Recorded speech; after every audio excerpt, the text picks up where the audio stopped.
एक द्वारिका में, गुजरात में एक ईश्वरदास नाम के भक्त थे। क्या नाम था? ईश्वरदास। सुदामा जी जैसी कथा है ईश्वरदास की। तो ईश्वरदास जी, उनकी एक पत्नी, 2-4 बालक थे। ईश्वरदास जी बड़ी दीनहीन अवस्था में रहते थे। ज्यादा संपत्ति उनके पास थी नहीं। एक दिन बच्चे बहुत जोर जोर से रोने लगे तो श्री ईश्वरदास जी ने अपनी पत्नी से कहा, ए भाई, बालक क्यों रो रहे हैं, इनको शांत कराओ। तो पत्नी ने कहा, इसलिए रो रहे हैं, भूख लगी है, घर में अन्न नहीं है, दाल नहीं है, चावल नहीं है, कैसे पवाऊं इनको, इसलिए रो रहे हैं बच्चे।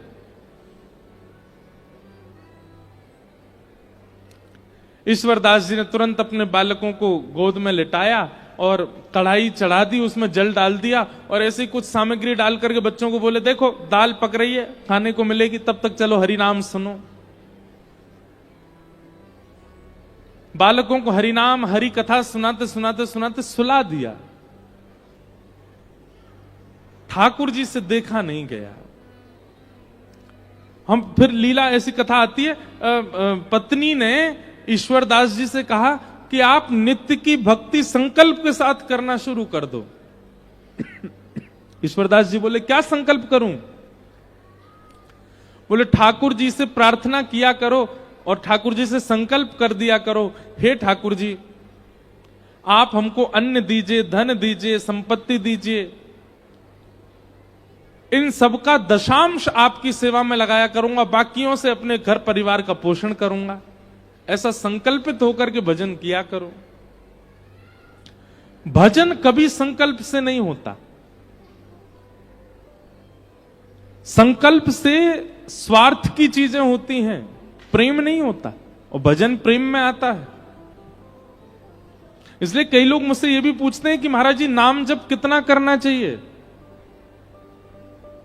अनगिनत, गिनती नहीं होनी चाहिए। जितनी क्षमता है उतना होना चाहिए और क्षमता से अधिक होना चाहिए। जो गिनती करके कर रहे हैं, हमको 11 माला करनी है, 17 माला करनी है, 108 माला करनी है, ठीक है, पर ठाकुर जी को ज्यादा प्रसन्नता नहीं होती होगी आपकी मालाओं से। क्यों? आप गिन करके कर रहे हो। जैसे ये तो वही बात हो गई कि आपने गिन रखा है, महाराज जी हमारे घर आएंगे, हम 2 ही रोटी खिलाएंगे इनको। महाराज जी पहली रोटी, दूसरी रोटी, अब महाराज जी बेचारे भूखे बैठे हैं, आप 2 रोटी खिलाने के बाद हाथ पे हाथ धर के बैठ गए। अब महाराज जी आपको देख रहे हैं, भूख लगी है, कुछ दो की ही क्षमता है हमारी, इतना ही पाइए बस। अगली बार से क्या होगा, आपके यहां आऊंगा ही नहीं खाने। बोले, भाई 2 ही खिलाता है, भूख ज्यादा लगी हो तो। ठीक वैसे ही ठाकुर जी भी देख लेते हैं, भाई इसकी गिनती है तो 5 माला करनी है, 11 माला करनी है, 108, और ठाकुर जी की इच्छा 200 की हो तो आप 108 के बाद, और 108 ये गिनती से करने वाले लोगों की माला पता कैसे होती है? वो जल्दी जल्दी और करते हैं, इतनी जल्दी करते हैं कि जल्दी से हमारी काउंटिंग पूरी हो। इसका कोई लाभ नहीं है। अनगिनत होनी चाहिए। और एक और बात, क्षमा प्रार्थी है। अगर आपके गुरु ने आज्ञा की है कि इतनी माला करनी है तो उतनी माला करो, गुरु को आज्ञा मान करके। उसके बाद आप अपनी क्षमता से करो। जैसे गुरु जी ने आज्ञा दी है कि 11 माला करनी है, पहले आज्ञा का निर्वहन करो, 11 माला कर दो। 11 माला हो जाने के बाद फिर माथे से माला लगा करके अब अपनी क्षमता से करो, कितनी कर सकते हो। आज्ञा का पालन और अपनी क्षमता का निर्वहन। भाई प्रेम प्रस्तुत होना चाहिए ठाकुर जी को, तभी तो प्रसन्न होंगे, गिनती नहीं। संकल्प से भजन नहीं होता, अनुष्ठान होता है। तो ईश्वरदास जी संकल्प नहीं कर रहे थे। पत्नी से कहा, बोले अन्न रोटी मांगूंगा भगवान से भजन करके। अरे भजन करके ठाकुर जी को मांगूंगा, कभी अन्न जल नहीं मांग सकता। चाहे भूखा मर जाऊं, चाहे प्राण निकल जाए, पर अन्न जल रोटी कपड़ा घर मकान ये सब ठाकुर जी से नहीं मांगूंगा। ये तो प्रारब्ध से मिलने वाली वस्तु हैं, इनके लिए ठाकुर जी को क्यों परेशान करूं मैं? ईश्वरदास जी ने अपने पुत्रों को गोद में सुला दिया और ऐसी खाली कढ़ाई अग्नि के ऊपर रख दी। ठाकुर जी ने जब ये दृश्य देखा तो देख करके ठाकुर जी सह नहीं पाए, रोक नहीं पाए, प्रकट हो गए। वो शंख चक्र गदा पद्म धारण करके जैसे ही ठाकुर जी प्रकट हुए, ईश्वरदास जी ने प्रणाम किया। भगवान ने प्रसन्न होकर के कहा, वरदान मांगो ईश्वरदास, क्या चाहिए? ईश्वरदास जी बोले, बस एक ही वरदान दे दीजिए। क्या? कि मेरी पत्नी के चित्त में, मेरे बच्चों के चित्त में और मेरे चित्त में आपसे मांगने के लिए जो भी इच्छाएं प्रकट हुई हैं वो सब खत्म हो जाएं। हम कुछ मांगे ही ना आपसे। मेरी पत्नी भी ना मांगे, मेरे बच्चे भी ना मांगे, मैं भी ना मांगू। हम चारों पांचों शून्य हो जाएं चित्त से। हम आपको देख लिए हैं, इसके बाद हम कुछ ना मांगे। ठाकुर जी इतने प्रसन्न हो गए ईश्वरदास से, ईश्वरदास को उठा करके स्वयं चूल्हा पे बैठे और चूल्हे पे बैठ के अपने हाथ से स्वयं ठाकुर जी ने खिचड़ी बनाई और खिचड़ी बना करके पत्नी बच्चे ईश्वरदास को पवाई अपने हाथ से बना करके। और जैसे ही खिचड़ी पा करके तृप्त हुए, तृप्त होते ही ठाकुर जी ने कहा, अब आपकी लीला पूर्ण हुई, अब आपका इस धराधाम पर रहने का कोई औचित्य नहीं, चलो हमारे साथ। पत्नी, बच्चे, ईश्वरदास, और ईश्वरदास जी की एक पतली सी घोड़ी थी, मरी गिरी सी बेचारी, वो भी नहीं खा पी पाती थी, उसको भी ठाकुर जी ने मुक्ति प्रदान कर दी। सबको लेकर के ठाकुर जी वैकुंठ प्रस्थान कर गए। इसे कहते हैं प्रेम। जहां इच्छा नहीं, इच्छा की गंध भी नहीं है, उसको कहते हैं प्रेम। हमारी बात बहुत सावधानी से सुनिएगा, चाहे मानव के प्रति हो, चाहे ठाकुर जी के प्रति हो, प्रेम यदि इच्छाओं से भरा हुआ है वो प्रेम नहीं है। कहां तक कहें, दर्शन की भी इच्छा, यह भी एक स्वार्थ है, यह भी प्रेम नहीं है। कोई इच्छा नहीं होती। मैवं विभोर्हति भवान गदितुं नृशंसं संत्यज्य सर्व विषयांस्तव पादमूलम् भक्ता भजस्व दुर्वग्रहमात्यजास्मान् देवो यथादि पुरुषो भजते मुमुक्षु। कोई इच्छा नहीं, ऐसी भक्ति, इसे कहते हैं परम धर्म। ये परम धर्म भक्ति है, जहां कोई इच्छा नहीं है ठाकुर जी से।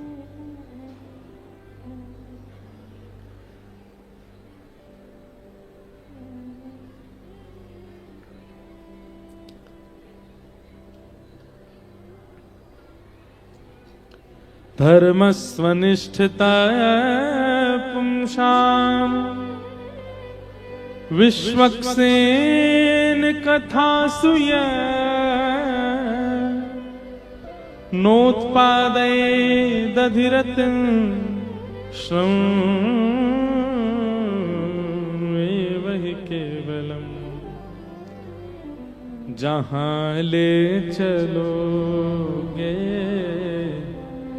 वहीं मैं चलूंगा, जहां ले चलोगे। ये है प्रेम का स्वरूप। जहां ले चलोगे वहीं मैं चलूंगा,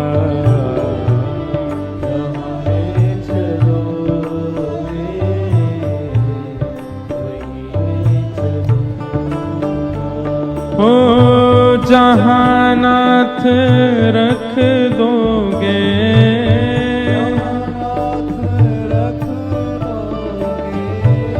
जहां नाथ रख दोगे, ओ वहीं मैं रहूंगा, जहां ले चलोगे वहीं मैं चलूंगा।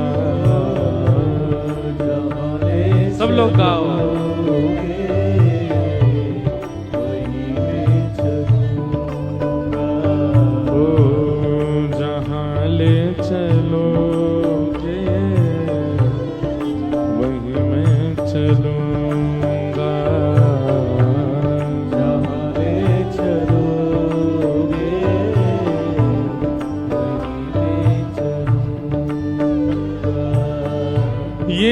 जीवन समर्पित चरण में तुम्हारे, तुम ही मेरे सर्वस्व, तुम ही प्राण प्यारे। जीवन समर्पित चरण में तुम्हारे, करताल बजा के गाओ। तुम ही मेरे सर्वस्व, तुम ही प्राण बंधुओं, ये भजन है, ये कीर्तन है, पर यदि मूल रूप से देखे जाओ तो ये क्या है? ये अहेतुकी भक्ति का लक्षण है। इसे प्रेम लक्षणा भक्ति करते हैं।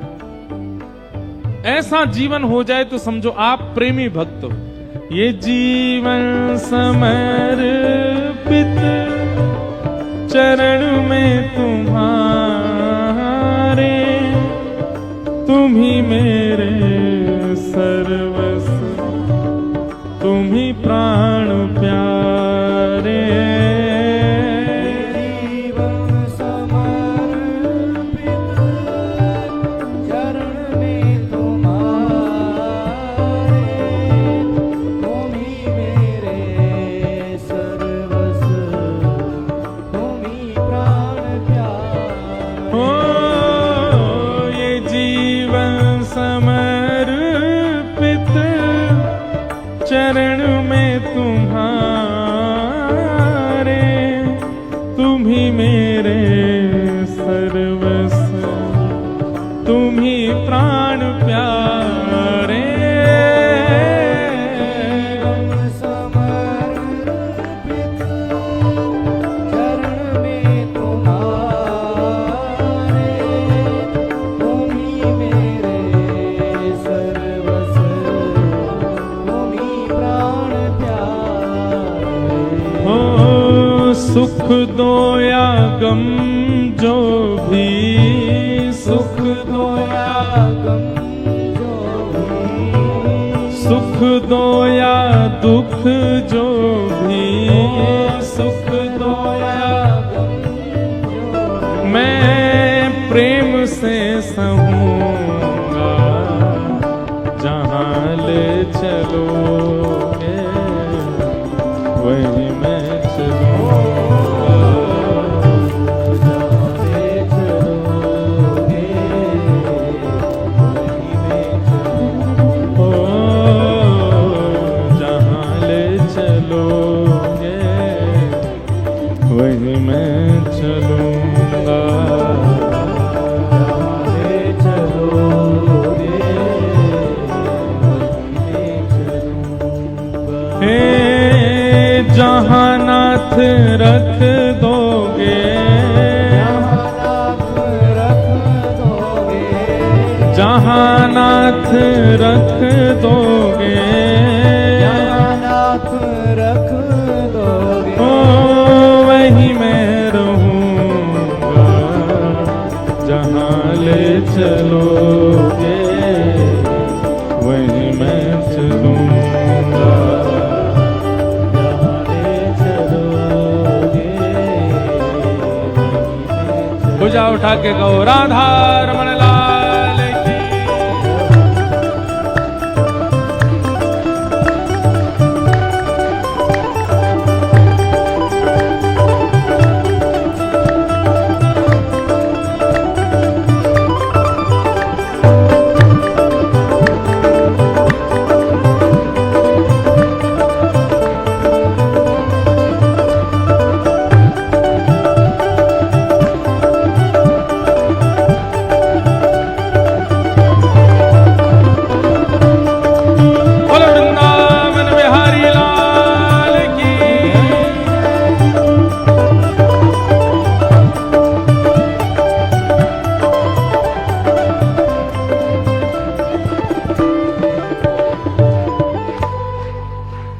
धीमे ताल में बजाओ भाई। ये एक बात बताऊं, ताल में ताली बजाना ये भी भगवत कृपा है। ताल में ताल नहीं बजे तो भी समझो कुछ गड़बड़ है। तुम्हारे ही दिन है ये रातें तुम्हारी, कृपा दृष्टि सब पर रहती तुम्हारी, तुम्हारे ही दिन ये रातें तुम्हारी, कृपा दृष्टि सब पे रहती तुम्हारी। एक बात स्पष्ट है, संसार का कोई भी व्यक्ति ऐसा नहीं है जो ये बात कह दे कि मुझ पर ठाकुर जी की कृपा नहीं है। हर व्यक्ति के ऊपर, हर जीवात्मा के ऊपर कभी ना कभी तो उसने कृपा का अनुभव किया है कि ठाकुर जी की कृपा से ये काम हुआ। सब पर कृपा होती है। हे कृपा दृष्टि सब पर रहती तुम्हारी, तुम्हारे ही दिन है ये रातें तुम्हारी, कृपा दृष्टि सब पर रहती तुम्हारी। ओ गिरधर लाल मेरे, गिरधर लाल मेरे, राधा रमण लाल मेरे, राधा रमण लाल मेरे, मैं तेरा ही रहूंगा जहां ले चलोगे वहीं मैं रहूंगा। ले चलोगे तो जहां ले चलोगे वहीं मैं चलूंगा। जहाँ ले चलोगे। और सबसे विशेष बात, न कोई शिकायत नहीं कोई जी, कर लो करा लो प्रभु जो है तेरी मर्जी। कोई शिकायत नहीं, नहीं कोई अर्जी, कर लो करा लो जो है तेरी मर्जी। सुदामा जी के चरित्र में भी यही बात आई। सुशीला सुदामा जी की पत्नी रोज कहती ठाकुर जी से प्रार्थना करो कि हमारे जीवन में संपत्ति आ जाए, हमारे जीवन में अन्न सामग्री आ जाए। सुदामा जी बोले कभी इस चीज के लिए प्रार्थना नहीं करूंगा। उनकी पत्नी कहती तो शिकायत ही किया करो कि जो दरिद्रता जीवन में आई है वो चली जाए। बोले शिकायत भी नहीं करूंगा। जो आ रहा है और जो जा रहा है ये सब हमारा प्रारब्ध है, इसके लिए ठाकुर जी को परेशान नहीं कर सकता मैं। हमारी आपकी तरह भक्ति नहीं है, हम तो 2 मिनट में हाजिरी लगा देते ठाकुर जी पे। न कोई शिकायत नहीं कोई जी, कर लो करा लो प्रभु जो है तेरी मर्जी। न कोई शिकायत नहीं कोई अर्जी, कर लो करा लो जो है तेरी मर्जी। ओ मुझे जो भी कहना है, मुझे जो भी कहना है, मुझे जो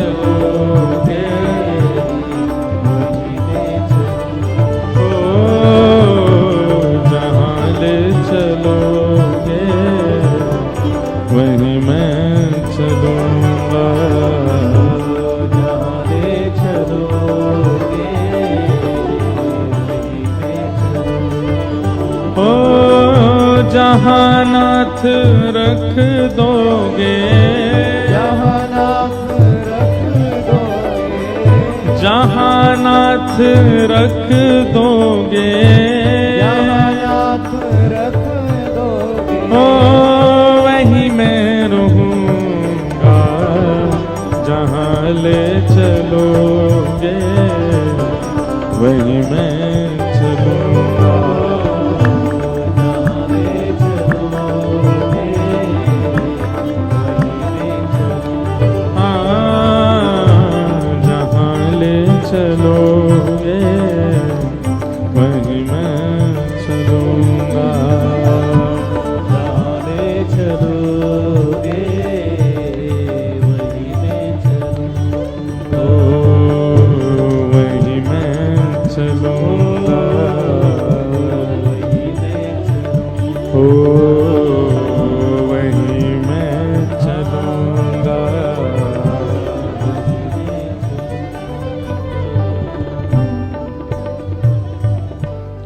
एक बार आप कह के देखिए ठाकुर जी से, आज ही जाकर के घर पे कह दीजिए, नाथ अब से मेरी सारी इच्छाएं समाप्त, अब आप जैसे चाहोगे वैसा मेरा जीवन हो। अगले क्षण ही अनुभव होगा आपको, कोई इच्छा आपकी नहीं है। घर में जो बन जाएगा उसको ठाकुर जी की इच्छा मान के पा लीजिए। हाँ, बस गंदा गलत ना बना हो, बस ये ध्यान रखना, शुद्ध पवित्र हो। अगले दिन क्या करना है क्या नहीं करना है, आप अपने कर्तव्यों का निर्वहन तो करोगे, स्नान करना है, जॉब करते हो जॉब पे जाना है, पर उनमें जो विशेष इच्छा, एक्स्ट्रा ऑर्डिनरी इच्छाएं जो आपकी होती हैं, चाहे वो धन के प्रति हो, चाहे आपकी सैलरी के प्रति हो, चाहे किसी से मित्रता के प्रति हो, किसी के साथ घूमने के प्रति हो, किसी से संबंध के प्रति हो, ये सारी एक्स्ट्रा इच्छाएं जो होती हैं सब समाप्त। सब वो स्वीकार करेंगे जो ठाकुर जी चाहेंगे। ठाकुर जी चाहेंगे तो हमको सैलरी एक्स्ट्रा मिलेगी, ठाकुर जी चाहेंगे तो उससे मित्रता होगी, ठाकुर जी चाहेंगे तो वहां प्रसाद पाएंगे, ठाकुर जी चाहेंगे तो ऐसा पहनेंगे। अपनी कोई इच्छा नहीं, अपना केवल सीधा सीधा कर्तव्यों का निर्वहन करना है। एक्स्ट्रा की जो इच्छाएं होती हैं जिससे आपको मान, यश, प्रसन्नता, अत्यंत आनंद की अनुभूति होती, उन सब के प्रति विराम, अपनी तरफ से इच्छा प्रकट नहीं करनी, ठाकुर जी जैसा चाहेंगे वैसा हो। एक बार करके देखिए। लेकिन हम पहले ही एक चीज के लिए सावधान कर दें, रोलर कोस्टर जानते हैं, एक झूला होता है, वो कैसा होता है? हमारे भारत में तो एक झूला ऐसा होता है, एक झूला ऐसा होता है, वो आगे पीछे जाता है। विदेशों में और बड़े शहरों में, भारत में भी एक झूला होता है, उसमें बैठ जाओ, वो ऐसे जाएगा, फिर यूं ऊपर से घुमाएगा, फिर ऐसे कर देगा। ये सबसे महंगी टिकट उसकी होती है, जो सबसे ज्यादा खतरनाक होता है। ऐसे ही ठाकुर जी की भक्ति रोलर कोस्टर है। जैसे ही आप इसमें बैठोगे, आनंद तो बहुत आएगा, सुख तो बहुत मिलेगा, लेकिन महाराज झकझोर देंगे ठाकुर जी पूरा। ऐसा कर देंगे कि हाथ पांव जोड़ जाओगे, बस भैया चीख निकल आवेगी, बस रोको। लेकिन उसको पार कर जाने के बाद, जैसे बड़े वाले झूले में से उतरता है ना व्यक्ति, तो जो लोग अभी उस झूले में नहीं गए हैं वो सब उसकी प्रशंसा करते हैं, वाह भाई तुम इसको सह के आ गए, तुम इस पर घूम घाम के आ गए, वाह भैया काबिले तारीफ है तुम्हारी। ठीक वैसा ही ठाकुर जी करते हैं। हमारे आचार्यों के नाम आपको पता है ना, जैसे श्रीमद वल्लभाचार्य जी हैं, रामानुजाचार्य जी हैं, चैतन्य महाप्रभु हैं। ऐसे हमारे एक आचार्य हुए श्री रामानंदाचार्य। कौन? श्री रामानंदाचार्य, रामानंद संप्रदाय के प्रवर्तक, और उनको प्रभु श्री राम का ही अवतार माना जाता है। तो श्री रामानंदाचार्य जी जब अपने बाल्यकाल में थे, अपनी युवावस्था में थे, बहुत ध्यान से सुनिएगा, जब भक्ति के बीज रोपण नहीं हुए थे, बीजारोपण नहीं हुए थे उनके चित्त में, उस समय की बात है। नगर में कोई प्रवचन चल रहा था और श्री रामानंदाचार्य जी बैठ करके सुन रहे थे। तो प्रवचनकर्ता ने कहा राम के भरोसे बैठ जाओ, राम जी सब आनंद करा देंगे। जैसे अभी हम कह रहे हैं ठाकुर जी पे छोड़ो सारी इच्छाएं, ऐसे ही कोई वक्ता कह रहे थे कि राम जी के भरोसे हो जाओ, राम जी सब करेंगे। अच्छा एक बात सुनिएगा, कई लोग यहां बैठे हुए कहीं ऐसा अनुमान मत लगा लेना कि भाई हाथ पे हाथ धर के बैठे रहो, सब आलसी बन जाओ, सब काम राम जी करेंगे। ऐसा नहीं कह रहे हम। सामान्य कर्तव्यों का निर्वहन आपको करना है। प्यास लगेगी पानी पीना है, भूख लगेगी भोजन करना है। कर्म करते हो, अपने दफ्तर जाना, हॉस्पिटल जाना, क्लिनिक जाना, इधर जाना उधर जाना, ये सब करना है। एक्स्ट्रा जो इच्छाएं आपके चित्त में प्रकट होती हैं, जिसकी वजह से आप ओवर थिंक करते हो, वो सब खत्म करनी है, वो सब ठाकुर जी पर छोड़नी है। तो लेकिन यहां पर रामानंदाचार्य जी ने यही अर्थ लगा लिया कि राम राम करो तो राम जी पूरा जीवन पालन करा देंगे।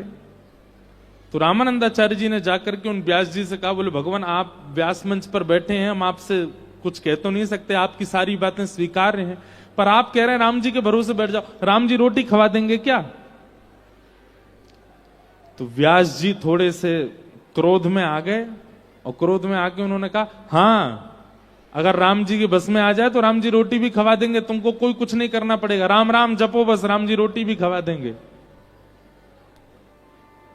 रामानंदाचार्य जी ने सारे गांव के लोगों को बुलाया, भैया देखो हमारी बात सुनो, मैं अपने गांव से कोसों दूर एकांत एक अज्ञात स्थान पर जा रहा हूं, ना रोटी लेके जाऊंगा ना दाल, कुछ नहीं लेके जाऊंगा अपने साथ, केवल राम राम जपूंगा। 24 घंटे के अंदर अगर राम जी ने मुझको रोटी खवा दी तो मैं स्वयं आप सबके सामने वचन लेता हूं कि जीवन भर राम नाम और प्रभु श्री राम का गुलाम बन के रहूंगा। लेकिन शर्त यह 24 घंटा में रोटी राम जी खिला जाएं, मैं कोई प्रयास नहीं करूंगा, मैं केवल राम राम जपूंगा। अज्ञात जगह जाऊंगा ताकि कोई परिचित पहुंच ना जाए, कहीं व्यास जी पहुंच ना जाए, कोई व्यवस्था मेरे लिए भोजन की ना कर दे, इसलिए अपरिचित अज्ञात जगह जाकर के राम राम जपूंगा। रामानंदाचार्य जी चले गए और कहीं दूर पहाड़ों के पास नदी के किनारे पहुंचे, वहां पर एक विशाल वट का वृक्ष था, उस वृक्ष के घने वृक्ष के अंदर चले गए, ऊपर बैठ गए ऊपर, और ऊपर बैठ करके राम राम राम राम राम राम राम राम राम जपने लगे। जपते जपते थोड़े ही घंटे बीते, इतने में ही कोई तीर्थ यात्री आए और तीर्थ यात्रियों ने आकर के नदी में स्नान किया। स्नान आदि करके अपना झोला वोला रखा था, झोला खोला, वस्त्रादि पहने दूसरे, और कहा भैया बहुत भूख लगी है, वो पिछले गांव से कुछ प्रसादी लेकर के आए हैं, उसको पालें, यहीं पे फिर आगे चलेंगे। और उन तीर्थ यात्रियों ने प्रसाद खोला, उसमें पूड़ी सब्जी गुलाब जामुन आदि सब गांव के लोगों ने जो प्रसाद दिया वो सब था।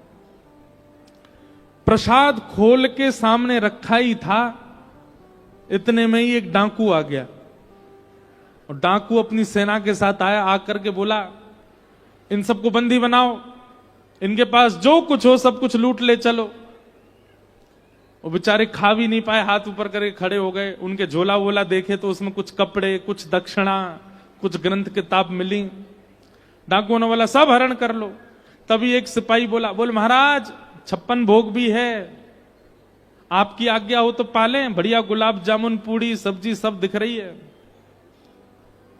डाकू बोला हाँ हाँ बैठो, सब लोग उड़ाना शुरू करो। अब सब लोग जैसे ही बैठे, इतने में ही पाते ही पता नहीं क्या हुआ, वो डाकुओं का सरदार था, बोले रुको रुको रुको, 1 मिनट थोड़ा जांच कर लो कि ये प्रसाद में कहीं जहर तो नहीं है। आसपास सब टटोलने लगे, व्यवस्थित तो है ना, कहीं ऐसा तो नहीं हमको मारने के लिए किसी ने षड्यंत्र किया हो। उन लोगों की जांच करी, हट पूर्वक पूछने लगे। उन लोगों ने कहा नहीं नहीं महाराज कुछ नहीं है, पास के गांव से लाए, आप लोग प्रेम से पाओ। डाकू बोला नहीं नहीं मुझे तो कुछ गड़बड़ लगती है।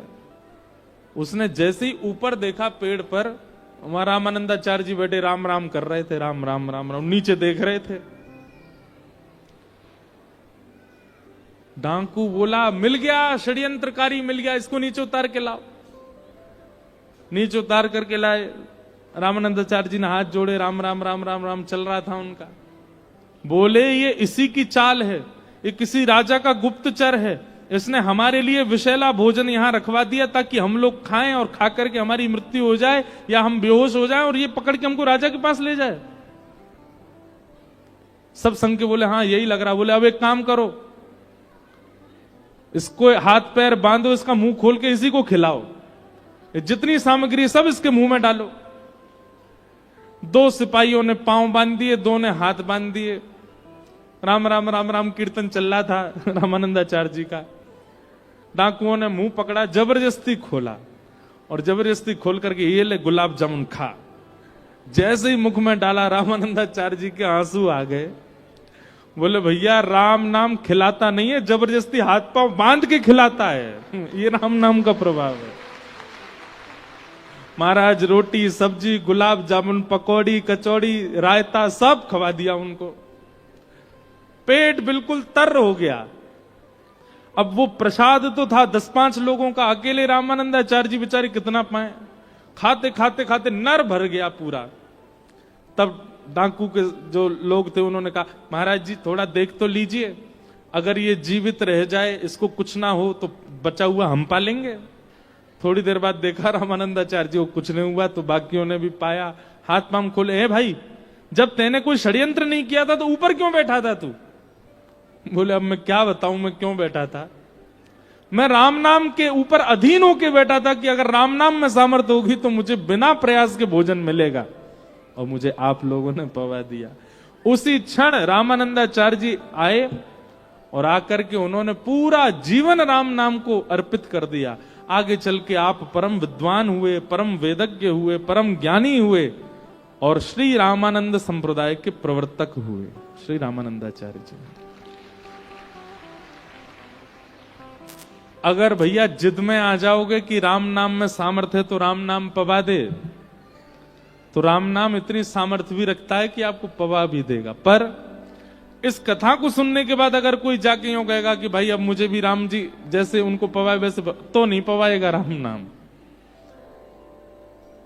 प्रेम हो आपके चित्त में, आपका स्वभाव मधुर हो ठाकुर जी के प्रति, आपने खूब समय व्यतीत किया है ठाकुर जी के भजन में, तो यह भी संभव है कि केवल नाम जप से आपका पोषण हो जाएगा। हम तो कहते हैं हमारा तो पोषण, हमारा तो आनंद, चाहे हम हवा में हवाई जहाज में घूम रहे हैं, चाहे हम ट्रेन में घूम रहे हैं, चाहे हम बड़ी गाड़ियों में घूम रहे हैं, चाहे हम झोपड़ी में सो रहे हैं, चाहे हम महलों में रह रहे हैं, सब कथा की कृपा, केवल भगवान नाम की कृपा है। भगवान नाम और भगवत कथा का ये सामर्थ्य है। इसलिए भैया अहेतु की भक्ति किसे कहते हैं? स्वेच्छा कुछ नहीं है, सारी इच्छाएं ठाकुर जी पर छोड़ दो। अहेतुक्य प्रतिहता ययात्मा संप्रषेदति। इस प्रकार भागवत जी का प्रारंभ श्री सूत जी महाराज सौनकादि ऋषियों के मध्य कर रहे हैं। आगे भागवत जी की रचना का विषय बताया गया। वेद व्यास जी महाराज ने ब्रह्म नदी सरस्वती के तट पर भागवत जी की रचना की और श्री वेद व्यास जी महाराज ने यही भागवत की कथा अपने पुत्र सुखदेव जी को प्रदान की। सुखदेव जी ने यही भागवत की कथा सबसे पहले राजा परीक्षित को सुनाई। राजा परीक्षित के विषय में प्रश्न किया गया कि राजा परीक्षित कौन है, इनके बारे में हमें बताओ। तो यहां से महाभारत का प्रसंग आता है। यदा मृधे कौरव संजयानाम वीरे स्वथो वीरगतिम गतेषु ब्रको दरा विग्ध गदा विमर्श भृगनोरुदंडे धृतराष्ट्र पुत्रे। बहुत सावधानी से सुनो। महाभारत का युद्ध अपने अंतिम पड़ाव पर चल रहा था और तभी भीम ने दुर्योधन की जंघाग पर प्रहार करके अपनी गदा का दुर्योधन को गिरा दिया और महाभारत का युद्ध पांडव जीत गए। पांडवों के पक्ष में जैसी विजय आई, दुर्योधन बदले की आग में जगने लगा। बंधुओं, ये बदला लेने की इच्छा किसको होती है? ईर्ष्यालु व्यक्ति को ही होती है। बहुत ध्यान से सुनिएगा। हमारे हिंदू वैदिक सनातन धर्म में बदला नहीं लिया जाता, टिट फॉर टैट नहीं होता, जैसी करनी वैसी भरनी नहीं होती। हमारे हिंदू वैदिक सनातन धर्म में व्यक्ति बदला नहीं लेते हैं, प्रकृति बदला लेती है।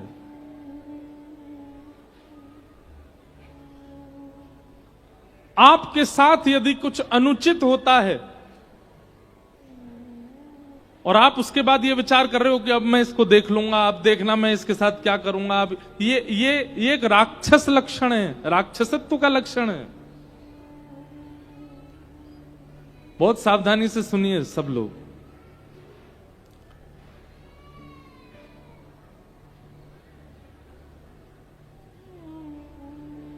ये राक्षसत्व का लक्षण है। क्यों? कभी ये स्थिति सबके जीवन में आई है कि आप सबके साथ कुछ ऐसा हुआ और आप सबने उसी समय प्रण लिया कि अब देखना मैं क्या करता हूं। उसी समय से आप राक्षसों की तरह सोचने लग जाते हो।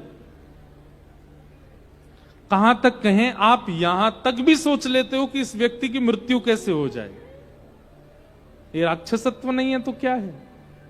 ये ईर्ष्यालुत्व नहीं है तो क्या है?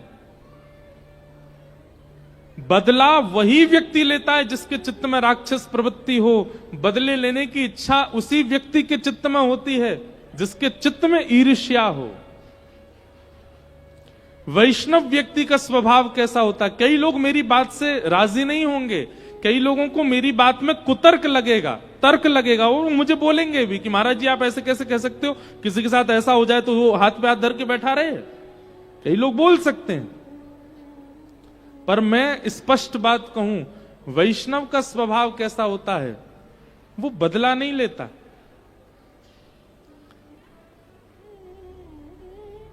घटी हुई घटना पर भगवद इच्छा मानता है और भगवद इच्छा मान करके उसको जो भोगना है वो प्रकृति पर छोड़ देता है। और ये बात निश्चित मानिए, प्रकृति मतलब पृथ्वी, अग्नि, जल, वायु, आकाश, इनको प्रकृति कहते हैं। व्यक्ति जब अपने साथ घटी घटना का बदला नहीं लेता तो पृथ्वी, जल, अग्नि, वायु, आकाश उससे बदला लेते हैं। कुछ ना कुछ प्रकृति ऐसा करेगी। जैसे कई बार ऐसा होता है, घर में आपकी किसी से नोक झोंक हो गई, आपने किसी को बहुत सुना दिया, जबरदस्ती सुना दिया। आप पलटकर जैसे ही आगे चले तो पैर के नीचे छिलका आ गया, रिपट के आप गिर गए। तो दूसरा व्यक्ति क्या कहता है? मिल गया फल और लड़ ले मुझसे। और ये वास्तविकता है, ये कोई मनगढ़ंत बात नहीं, ये वास्तविकता है। प्रकृति बदला लेती है। कई बार आप किसी संत के प्रति दुर्भाव रखते हो, घर में बैठे बैठे आपने मन में सोच लिया यार वो संत अच्छे नहीं है, वो तो ऐसे हैं, वो तो ऐसे हैं, और ये तो ऐसे हैं। और आप सोचते सोचते चाय पी रहे थे, अचानक गरम गरम चाय फैल गई, जल गए। मन में आई यार बहुत तेज जल गए। क्यों?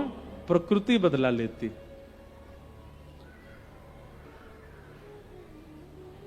हमारे यहां घटी हुई घटना पर ठाकुर जी के सामने निवेदन कर दिया जाता है, नाथ मेरे साथ ऐसा हुआ, नाथ मेरे साथ ऐसा किया गया। अगर मैंने पूर्व में अपराध किया है तो मैं इसको भोगने के लिए तैयार हूं, लेकिन यदि मेरा कोई अपराध नहीं है तो आप दृष्टि रखिएगा। फिर ठाकुर जी कमान उठाते हैं।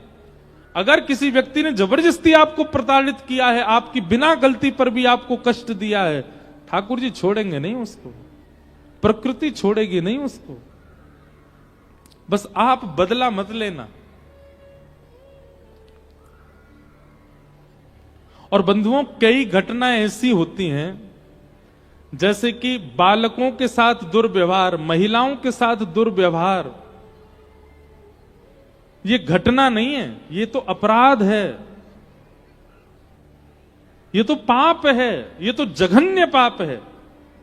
इनमें शांत बैठना भी नहीं है, ऐसी स्थितियों में चुप रहना भी नहीं है, ऐसियों में तो आपको कुछ करना ही है। लेकिन जो सामान्य स्थिति होती है,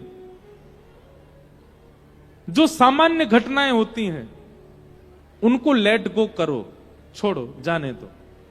आपका किसी ने बड़े समाज में अपमान कर दिया, छोड़ो, जाने दो। जबरदस्ती आपके साथ किसी ने आपके जमीन पर, आपके घर पर या आपके किसी चीज में टांग अड़ा करके आपको कुछ मिलने वाला था, उसमें घाटा करवा दिया, जाने दो। आपका किसी बढ़िया घर में संबंध हो रहा था, किसी ने बीच में आकर के संबंध होने नहीं दिया, उसका कहीं और हो गया संबंध, जाने दो। इस प्रकार की जो जाने दो वाली स्थितियां, उनको जाने ही दो। पर जहां पर बालकों पर अत्याचार हो, महिलाओं पर अत्याचार हो, बड़े बुजुर्गों पर अत्याचार हो, आदि आदि, ये सब घटनाएं जो होती, ये घटना नहीं है, ये जाने दो वाली स्थिति नहीं है, ये तो पाप है, पाप का तो दंड है। पर कई जाने दो वाली स्थितियां हैं, तो उनको जाने ही दो। आप जैसे ही उनको जाने दो करते हो, आप जैसे उनको लेट गो करते हो, उसको छोड़ देते हो, प्रकृति आपका बदला लेती है फिर। पर कई लोग होते हैं, उनको बिल्कुल सहनशीलता नहीं होती, उनके साथ इतनी सी बात होती है, इतनी सी बात पर रात भर सोते नहीं। अब मैं क्या करूं, अब मुझे क्या करना है, अब मैं ऐसा कुछ करूंगा, इसको सबक सिखाऊंगा मैं।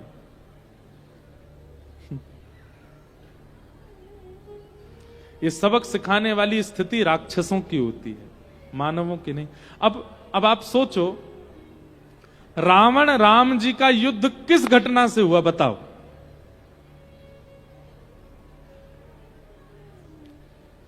शूर्पणखा गई थी राम जी के पास, और राम जी के पास जाकर के, अब बताना इसमें गलती किसकी है। सब जानते हैं शूर्पणखा की गलती है, पर फिर भी हम पूछ रहे हैं। शूर्पणखा ने जाकर के राम जी से क्या कहा, मुझसे ब्याह कर लो, आप बहुत सुंदर हैं और आप बहुत सौम्य दिखते हैं। और मानस जी में तो ऐसा वर्णन है कि पूतना ने ऐसा कहा कि इतने सुंदर नहीं हो आप, राम जी से कह रही है, इतने सुंदर नहीं हो, पर हां काम चला लूंगी मैं, मुझसे ब्याह कर लीजिए आप। राम जी ने कहा, ये दिख रही हैं आपको दूर बैठी हैं शिला पे? बोला, ये हमारी गृहिणी है,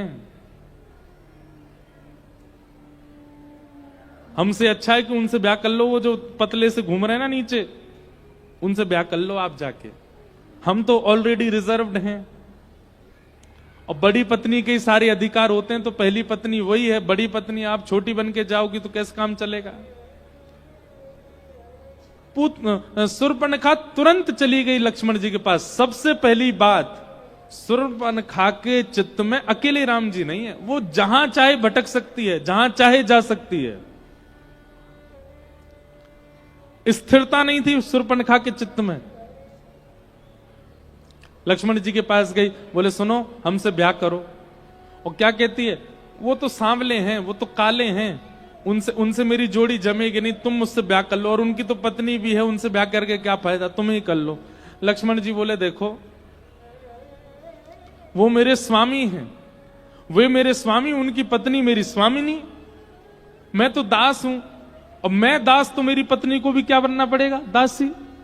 बताओ, दासी बनने में तुमको अच्छा लगेगा? दास बन के क्या फायदा, उन्हीं के पास जाओ, उन्हीं से कर लो ब्याह। और भैया ये तो क्षत्रिय राजा हैं, एक बहु पत्नी रखने की संभावना है, इनके पिताजी के 3-3 ब्याह हुए, आप भी कर लो। फिर से गई राम जी से जाके बोली, तुम ही करो मुझसे ब्याह। राम जी ने फिर उसको लक्ष्मण जी के पास भेज दिया। तो क्या बोलती है, बोले मैं तुम दोनों को खा जाऊंगी और तुम्हारे सहित इसको भी खा जाऊंगी, तीसरी जो है, मुझसे ब्याह करो। गलती किसकी है? शूर्पणखा की गलती है। जब अंत में शूर्पणखा ने यही कह दिया कि तुम दोनों को भी खा जाऊंगी, तुम्हारे साथ इसको भी खा जाऊंगी। अब ऐसी स्थिति में अगर आ जाए तो फिर तो कुछ एक्शन लेना पड़ेगा ना, अपने आप को बचाने के लिए तो कुछ करना ही पड़ेगा। लक्ष्मण जी ने उसके नाक कान काट दिए। अब नाक कान कटवाने वाले काम ही किए हैं उसने। और इसके बाद भी बताऊं, शूर्पणखा का भी पहले ब्याह हो चुका था, ये भी पहले से ब्याही ठियाई थी। इनके पतिदेव एक युद्ध में रावण के द्वारा ही मारे गए थे, स्वयं भी विवाहिता है।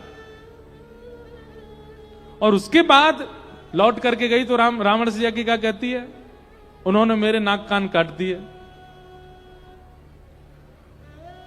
रावण ने ये नहीं पूछा क्यों काटे, क्या बात हो गई, क्या कारण था। केवल उनकी पत्नी के सामने मैं ज्यादा सुंदर लग रही थी इसलिए मेरे नाक कान काट दिए। रावण बोला अच्छा, और इसी बात पर विवाद हो गया। अब देखता हूं ये कैसे आगे चलेंगे। बस ये बदले लेने की आड़ में ही गया, सीता जी का जाके हरण किया, पूरी लंका का सर्वनाश करवा दिया। ये राक्षसत्व होता है कि हम बदला लेंगे।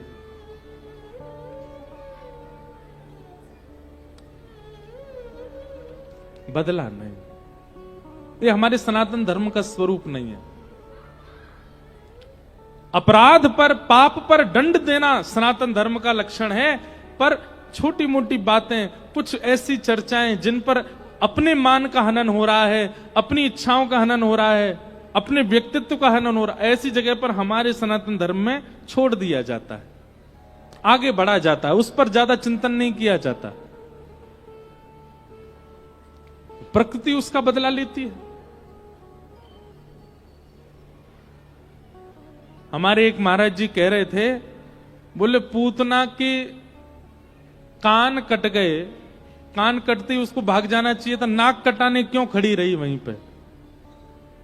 भाई कान कटे उसके बाद ही तो नाक काटी होगी, और इतनी देर उसके पास थी कि दोनों को कटवाने के लिए खड़ी रही। तो हमारे एक महाराज जी बहुत सुंदर भाव बता रहे थे, बोले लक्ष्मण जी के पास एक तलवार थी, और वो तलवार कैसी थी?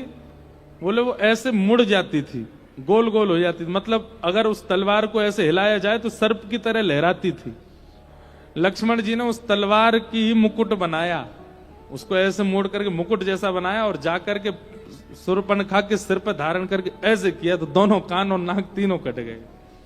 संत जन अपने अपने भाव बताते,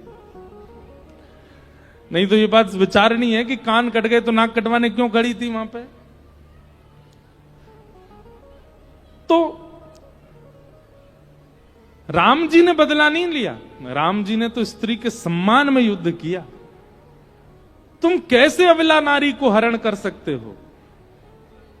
और उस युद्ध से पहले भी अंगद जी को भेजा है, उस युद्ध से पहले हनुमान जी को भेजा है कि जाके रावण को बता दो उसकी बुद्धि सुधर जाए, युद्ध की नौबत ना आए। लेकिन तब भी जब नहीं माना तब युद्ध हुआ, और युद्ध में ऐसा युद्ध हुआ विनाश ही हो गया, सर्वनाश हो गया। तो ये भी एक विवेक है कि कहां हमको एक्शन लेना है और कहां हमको शांत रहना है, यह भी विवेक है, और वो विवेक सत्संग से ही आएगा। कई बार हम ऐसी जगह बड़बड़ाने लग जाते हैं जहां पर हमको कुछ बोलना ही नहीं था, जहां मौन रहना था।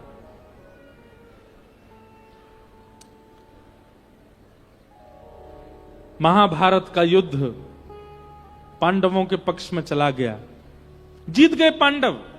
अब इतना होने के बाद भी दुर्योधन को समझ में आ जाना चाहिए था, भीष्म पितामह मारे गए, द्रोणाचार्य मारे गए, पूरी मेरी सेना खत्म हो गई। अब तो कम से कम उसको समझ जाना चाहिए था कि भाई पांडवों से बैर करने में मेरी हानि ही है, पर नहीं, अब भी नहीं समझा। मरते मरते भी गुरुपुत्र अश्वत्थामा को बुला करके कहता है, जाओ जाकर के द्रौपदी के सोते हुए 5 पुत्रों को मार दो, अगर पांडव नहीं मारे तो उनके बच्चों को मारूंगा। ये राक्षस बुद्धि है। अगर मैं उसका हनन नहीं कर पाया तो उसके कुल का हनन करूंगा, उसके खानदान का हनन करूंगा। ये राक्षस बुद्धि है।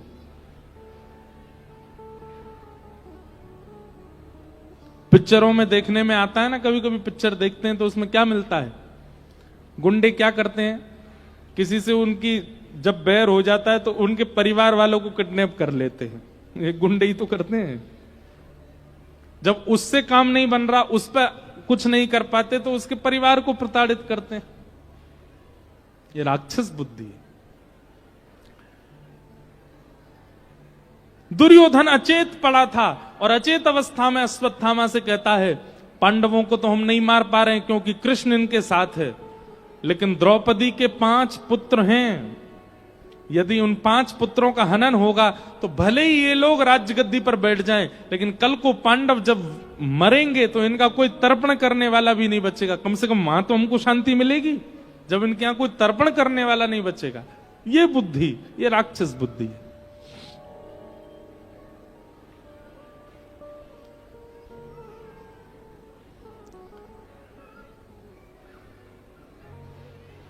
अश्वत्थामा गए, द्रौपदी के 5 पुत्रों को जैसे ही मारा, पूरे पांडव समाज में मातम छा गया। द्रौपदी ने जबकि अपने पुत्रों के हत्यारे अश्वत्थामा को जीवित छोड़ने की आज्ञा की, पूरा प्रसंग आता है, आधी दाढ़ी मूंछ मूड़ करके उसको जीवित छुड़वा दिया। पर अश्वत्थामा ने अब और राक्षस बुद्धि दिखाई। क्या? 5 पुत्र तो मारे गए, पर अभी भी पांडवों के समाज में इनको जल देने वाला एक बालक है जिसका भी जन्म ही नहीं हुआ। और वो कौन है? उत्तरा के गर्भ का बालक। जीवित लोगों को मारने तक की इच्छा में भी राक्षसत्व होता है, पर जिसका जन्म ही नहीं हुआ उसको मारने की इच्छा प्रकट करना, ये तो घनघोर राक्षस का स्वरूप है। और अश्वत्थामा ने उत्तरा के गर्भ के बालक को, जिसका जन्म ही नहीं हुआ, उसको मारने के लिए अश्वत्थामा ने ब्रह्मास्त्र छोड़ दिया।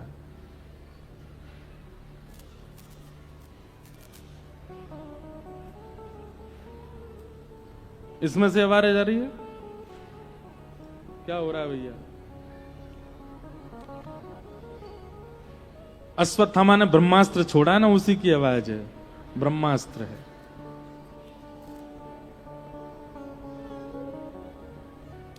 तो हम क्या कह रहे थे? एक मन में बात आई हमारे, आप कहें तो हम बोल दें। हो सकता है कि कई लोगों को यह बात अटपटी लगे, पर अश्वत्थामा ने क्या किया? गर्भ में बालक को मारने का प्रयास किया जिसका जन्म ही नहीं हुआ है। आज भी कई लोग अश्वत्थामा बन गए हैं, मांस खाते हैं, जीव को खाते हैं, ये तो पाप है। पर एक ऐसी वस्तु पाते हैं जहां जीव का जन्म ही नहीं हुआ है, उसको भी खा जाते हैं। और आपको जान के आश्चर्य होगा कि कई जगह लोग उसको मांसाहार मानते भी नहीं है। एक व्यक्ति हमसे बोला, बोले महाराज जी वो मांस कैसे? अभी उसमें मांस बना ही नहीं, उसके अंदर मांस का निर्माण ही नहीं हुआ, उससे पहले ही हमने उसको पका दिया, बना के खा गए रोटी उसकी। ये कोई नॉनवेज थोड़ी है, ये कोई गलत थोड़ी। अरे महाराज, आप भ्रूण हत्या करके पा रहे हो। कुछ दिन यदि नहीं मारोगे तो उसमें से बालक जन्म लेगा, एक जीव प्राणी जन्म लेगा, आप उसको पहले ही मार के खा जा रहे हो। आपसे बड़ा अश्वत्थामा कौन है?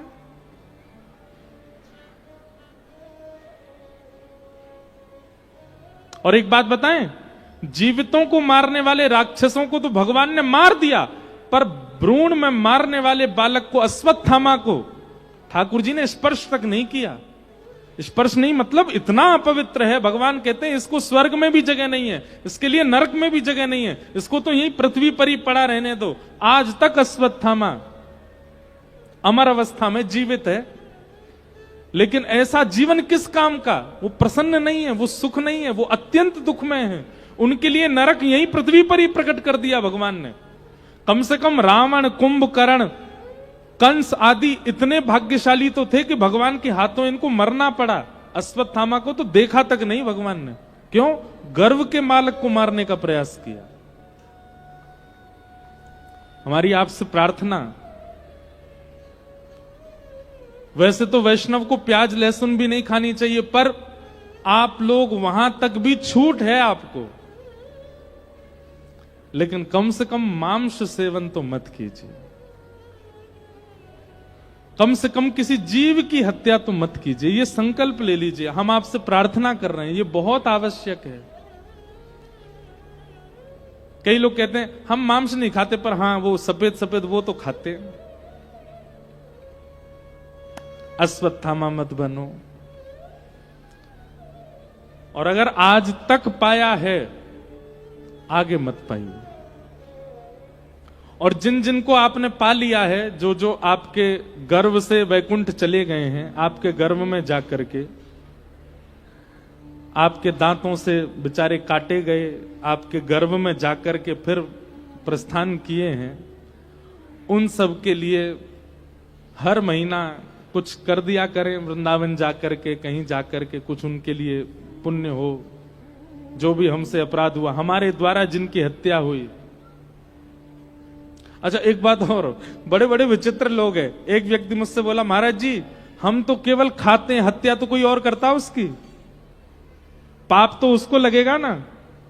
अब भाई जब उसने मार ही दिया, हत्या करके उसके हाथ पांव अलग कर ही दिया, वो बेचारे सड़ जाएंगे, इसलिए हम खा लेते हैं। मैंने वाह भाई, जय हो, धन्य है तुम, कितने बड़े परोपकार का काम किया। तुम नहीं खाते तो बेचारा सड़ जाता वो।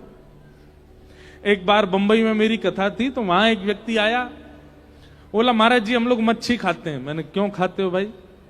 बोले आपको नहीं पता, हम बहुत बड़ा परोपकार का काम कर रहे हैं। मैंने कहा क्या काम कर रहे हो? बोले हमारा गांव है गंगा जी के किनारे। मैंने कहा अच्छा। मैंने कहा कहां है? बोले बिहार में है हमारा गांव, हमारे गांव से ही गंगा जी जाती हैं। मैंने कहा तो?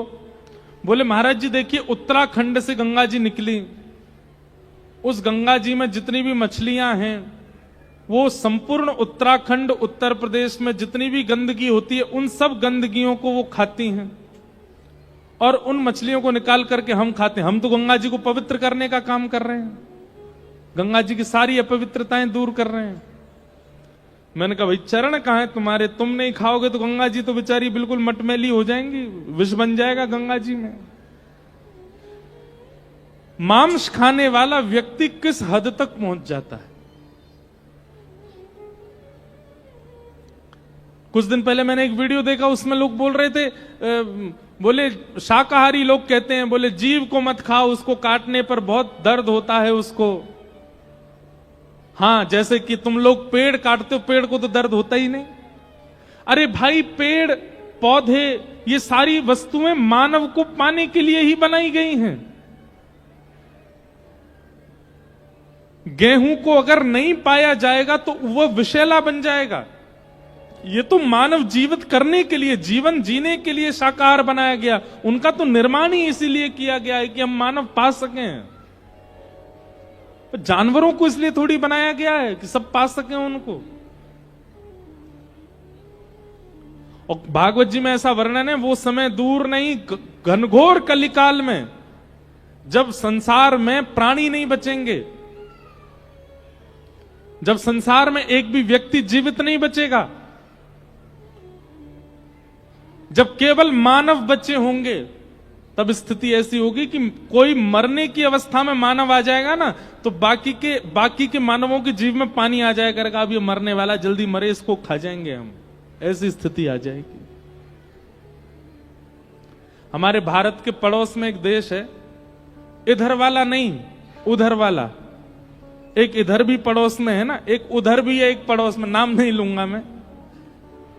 वहां पर अगर आप दुर्भाग्य से चले गए, वहां आपको पक्षी नहीं मिलेंगे आकाश में, वहां आपको कॉकरोच नहीं मिलेंगे, वहां पे आपको छिपकली भी नहीं मिलेगी, कोई नहीं मिलते, क्योंकि सब भोजन है, सबको पा जाते हैं।